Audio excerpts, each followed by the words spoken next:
विश्वं दर्पणदृश्यमाननगरी तुल्यं निजान्तर्गतम् पश्यन्नात्मनि मायया बहिरिवोद्भूतं यथा निद्रया यः साक्षात् कुरुते प्रबोधसमये स्वात्मानमेवाद्वयम् तस्मै श्रीगुरुमूर्तये नमः इदं श्रीदक्षिणामूर्तये तस्मै श्रीगुरुमूर्तये नमः इदं श्रीदक्षिणामूर्तये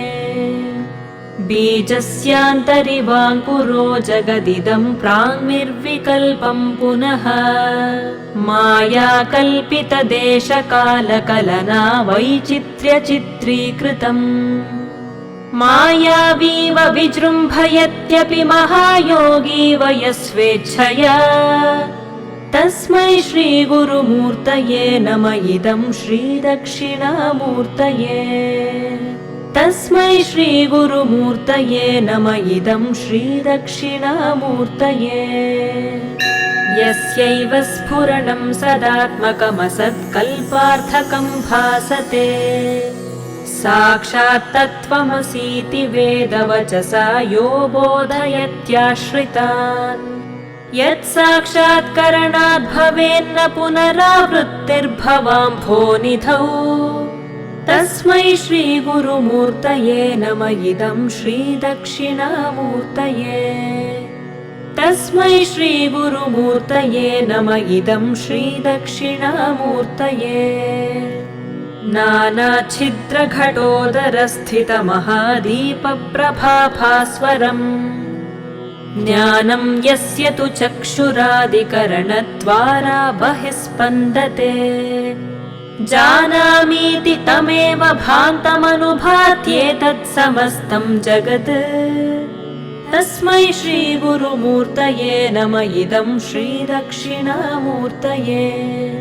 तस्मै श्रीगुरुमूर्तये नमः इदं श्रीदक्षिणामूर्तये देहं प्राणमपीन्द्रियाण्यपि चलां बुद्धिं च शून्यं विदुः स्त्रीबालान्धजडोपमास्त्वहमिति भ्रान्ता भृशं वादिनः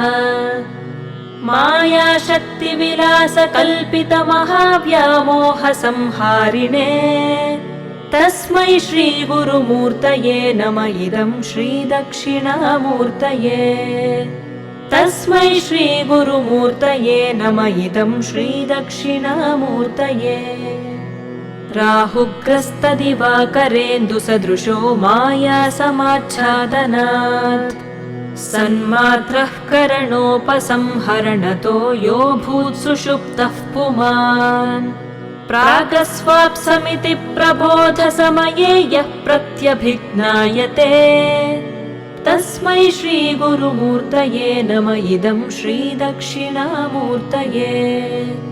तस्मै श्रीगुरुमूर्तये नमः इदं श्रीदक्षिणामूर्तये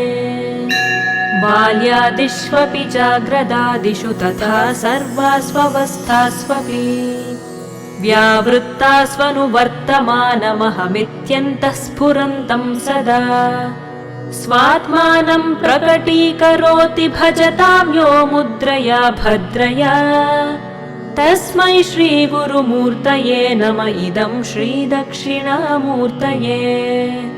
तस्मै श्रीगुरुमूर्तये नमः इदं श्रीदक्षिणामूर्तये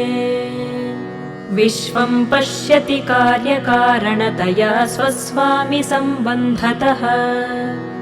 शिष्याचार्यतया तथैव पितृपुत्राद्यात्मना भेदतः